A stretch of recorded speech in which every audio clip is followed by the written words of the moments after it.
ചേച്ചി, ചേച്ചിയുടെ അവസ്ഥയിൽ എനിക്ക് സങ്കടമുണ്ട്.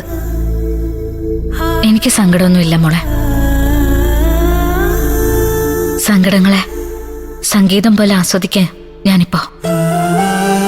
എന്നാലും എന്തിനാ ചേച്ചി ഇങ്ങനെ നൊന്ത് നൊന്ത് ജീവിക്കുന്നേ?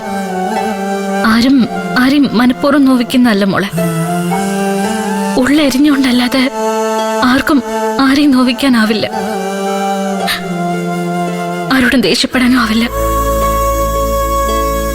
അവസ്ഥകളാ.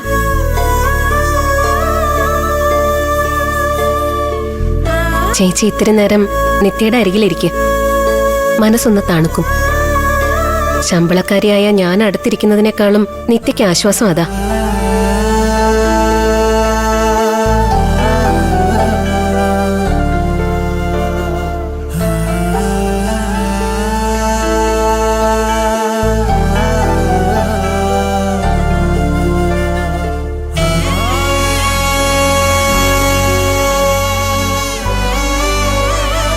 മോളെ,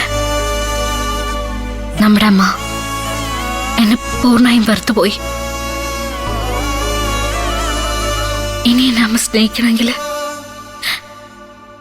നീ വിചാരിക്കണം മോളെ, നിന്റെ നാവൊന്ന് ചലിക്കണം. എന്റെയും നിന്റെയും ജീവിതം തകർത്ത ആ ശരത്ത് എന്ന നീചനോട് പ്രതികാരം ചെയ്യണ്ടേ? അതിനു വേണ്ടിയെങ്കിലും നീ എണീക്കണ്ടേ? ചെയ്യണ്ടേ മോളെ പ്രതികാരം? നമുക്ക് കൊല്ലണ്ടേ?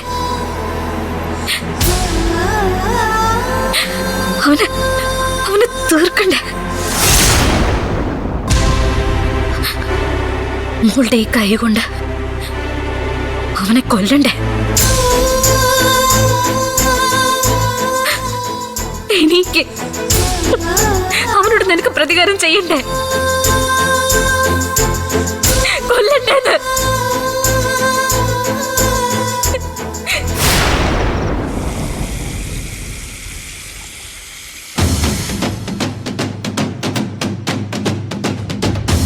സിദ്ധു എന്തിയെ? അവനൊന്നും കഴിക്കുന്നില്ലേ? ഓ, അവന് വേണ്ടാന്ന്. അങ്ങനെ പറഞ്ഞാൽ എങ്ങനെയാ? ഒരുപാട് മരുന്നൊക്കെ കഴിക്കേണ്ടതല്ലേ? ഇതേ അവൻ ഓരോ തൊട്ടിനായം പറയുന്നതാ. കുറച്ച് കഴിയുമ്പോ താനെ ഒന്ന് കഴിച്ചോളൂ. ഇല്ലെങ്കിലേ ഞാൻ ജ്യൂസ് വല്ലതും എടുത്തു കൊടുത്തിട്ട് മരുന്ന് കഴിപ്പിച്ചോളാം. ഞാനിവിടെ നിൽക്കുന്നുണ്ടായിരിക്കും സിദ്ധുട്ട മാറാത്തത് അല്ലേ? ഏയ്, അതൊന്നുമല്ല. അതിന് മോൾ അവനോട് എന്ത് ചെയ്തെന്നാ? അച്ഛാ, എന്താ മോളെ? എന്റെ അച്ഛനു വേണ്ടി ഞാൻ സിദ്ധുവിന്റെ അച്ഛനോട് സോറി പറയാ. മോള് സോറി പറയേണ്ട കാര്യമൊന്നുമില്ല. മോളല്ലല്ലോ ഇതൊന്നും ചെയ്തത്. സത്യം പറഞ്ഞ എന്റെ അച്ഛൊരു പാവ. പുറമേ കാണിക്കുന്ന ഈ ബഹളമൊക്കെ ഉള്ളൂ, പിന്നെ കുറെ സംസാരിക്കും, പക്ഷേ ഉള്ളു ശുദ്ധ. ഞാനെന്ന് വെച്ച ജീവന ഓരോ കാര്യങ്ങളുണ്ടാക്കി ഇങ്ങോട്ട് വരുന്നത് എന്നെ കാണാൻ കൂടി വേണ്ടിയാ. എപ്പോഴും അച്ഛനെ ഇങ്ങോട്ട് വരുത്തി ബുദ്ധിമുട്ടിക്കാതെ ചന്ദ്രയ്ക്ക് അങ്ങോട്ട് പോയി അച്ഛനെ കാണാമല്ലോ. അതിന് ചന്ദ്രമൊക്കെ ഇവിടുന്ന് പോവാൻ മനസ്സുണ്ടായിട്ട് വേണ്ടേ? അല്ലേ മോളെ?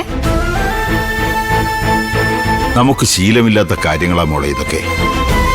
അതുകൊണ്ടാണ് അമൃതനും സിദ്ധുവിനും ഒക്കെ ഇത്തിരി ഈർഷ്യയായത്. പക്ഷേ ഇക്കാര്യത്തിൽ മോളെ കുറ്റം പറഞ്ഞിട്ട് കാര്യമില്ലല്ലോ. അതുകൊണ്ടാ ഞാൻ അത് പോട്ടേന്ന് വയ്ക്കുന്നത്. ഇനി അങ്ങനൊന്നും ഉണ്ടാവത്തില്ല അച്ഛ. ഞാൻ അച്ഛനെ വിളിച്ച് അതുപോലെ വഴക്ക് പറഞ്ഞിട്ടുണ്ട്. അമ്മയെ ഒരുപാട് ഇഷ്ടമായിരുന്നു അച്ഛന്. പെട്ടെന്നൊരു സുപ്രഭാതത്തില് എന്നെ അച്ഛനെയൊക്കെ വിട്ടിട്ട് അമ്മ പോയപ്പോഴാ ഈ കള്ളൂടി. അതിനെ മുതലെടുക്കാൻ കുറച്ച് സുഹൃത്തുക്കളും ഉണ്ട്. പിന്നെ ഡിപ്പാർട്ട്മെന്റിലെ ടെൻഷനും സ്ട്രെസ്സും ഒക്കെ കൂടി ആയപ്പോ അച്ഛനിങ്ങനെ ആയിപ്പോയി.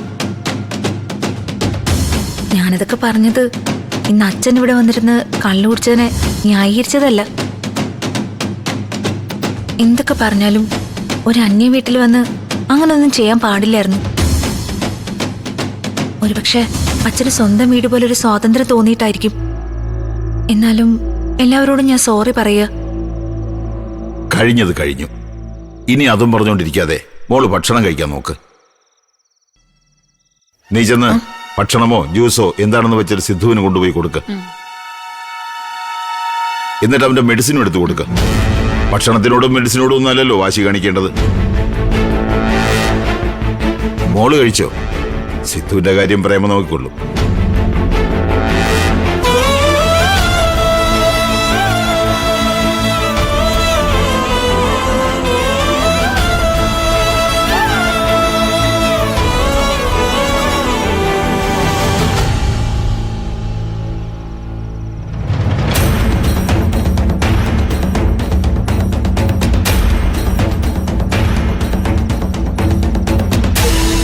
ദാ, ഈ ജ്യൂസ് കുടിക്കും. നീ എന്താടാ അവിടെ വരാതെ ഇവിടെ വന്നിരിക്കുന്നേ? അതെന്താ അവിടെ വല്ല പൂരം നടക്കുന്നുണ്ടോ? അതോ മദ്യസഭ കൂടാൻ വീണ്ടും അവിടെ ആരെങ്കിലും വന്നിട്ടുണ്ടോ? എടാ ഒന്ന് നിർത്ത്. ആ കൊച്ചാണെങ്കിലേ ആകെപ്പാടെ മൂടിക്കെട്ടി ഇപ്പൊ കരയൊന്ന മട്ടി നിൽക്കുക. അച്ഛനോടാണെങ്കിലേ കാല് പിടിക്കും മട്ടിൽ മാപ്പും ചോദിച്ചു. ഒരു മനുഷ്യൻ താഴുമ്പോ നമ്മൾ പിന്നെ തോളി കയറി ചവിട്ടരുത്. തോളിലിരുന്ന് ചെവി തിന്നരുതെന്നുണ്ട്. അതും കൂടി ആ ചന്ദ്രലേഖനൊന്ന് പറഞ്ഞു കൊടുത്തേക്ക്. എടാ, അവൾ ഇവിടെ ഇങ്ങനെ കടിച്ചു തൂങ്ങി നിൽക്കുന്നതിന്റെ കാരണം എന്താ? നിന്നോടുള്ള ഇഷ്ടം. അല്ലാതെ ഒരു അന്യ വീട്ടിൽ വന്നിങ്ങനെ നിൽക്കേണ്ട ആവശ്യം വല്ലതും ഉണ്ടോ? അതിന്റെ ഒരാവശ്യമില്ല. ചന്ദ്രലേഖയോട് ഈ കാര്യം വളരെ വ്യക്തമായിട്ടും വെടിപ്പായിട്ടും ഞാൻ പറഞ്ഞിട്ടുണ്ട്. അതൊക്കെ നമുക്ക് പിന്നീട് സംസാരിക്കാം. ദേ, ഇപ്പൊ നീ ഈ ജ്യൂസ് എടുത്ത് കുടിക്കേ, എന്നിട്ട് വന്ന് മെഡിസിൻ കഴിക്കേ. എടാ, ഇത് ഞാൻ നിനക്ക് വേണ്ടി ഉണ്ടാക്കിയ ജ്യൂസാ, അല്ലാതെ ചന്ദ്ര എടുത്തു തന്നു വിട്ടതല്ല. ഹാ, ഒരു തവണയെങ്കിലും ചേച്ചി കൃത്യമായിട്ട് എന്റെ മനസ്സ് വായിച്ചല്ലോ. എടാ മോനെ, നീ ഒരു കാര്യം മനസ്സിലാക്കണം. നമ്മൾ സ്നേഹിക്കുന്നവരെയല്ല, നമ്മളെ സ്നേഹിക്കുന്നവരെയാ നമ്മൾ ജീവിതത്തിലേക്ക് കൂട്ടേണ്ടത്. എങ്കിലേ മനസ്സമാധാനം ഉണ്ടാവൂ. നീ ചന്ദ്രയെ മാത്രം നോക്കിയാ മതി, അവളുടെ അച്ഛനെ വീട്ടുകാരെയൊന്നും നോക്കണ്ട. എന്റെ ചേച്ചി, ജീവിതം ഒന്നേ ഉള്ളൂ. അത് പരസ്പരം മനസ്സിലാക്കുന്നവർ തമ്മിലാവുന്നതല്ലേ നല്ലത്. പിന്നെ ഞാനും നിന്റെ അളിയനും നേർക്ക് നേരെ കണ്ട കീരിയും പാമ്പും പോലെയാ.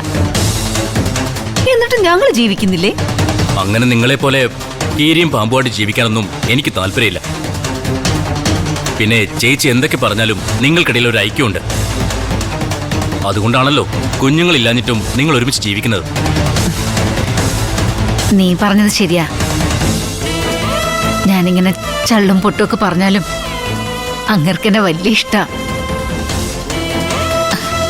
അതെനിക്ക് മനസ്സിലാക്കാനും കഴിയുന്നുണ്ട്. പക്ഷെ അത് തിരിച്ച് പ്രകടിപ്പിക്കാനൊന്നും എനിക്ക് പറ്റുന്നില്ല. എന്നാലേ അത്തരമൊരു ഇഷ്ടം എനിക്കും ചന്ദ്രലേഖയ്ക്കും ഇടയിൽ ഒരിക്കലും ഉണ്ടാവത്തില്ല. ചേച്ചി, ഒരു കാര്യം ഞാൻ ഇപ്പോഴേ പറഞ്ഞേക്കാം. ഈ ബന്ധത്തിന് ചൂട്ടുപിടിച്ച് ചേച്ചമ്മ നിന്നാൽ ഏറ്റവും കൂടുതൽ ദുഃഖിക്കേണ്ടി വരുന്നതും ചേച്ചമ്മ തന്നെയായിരിക്കും.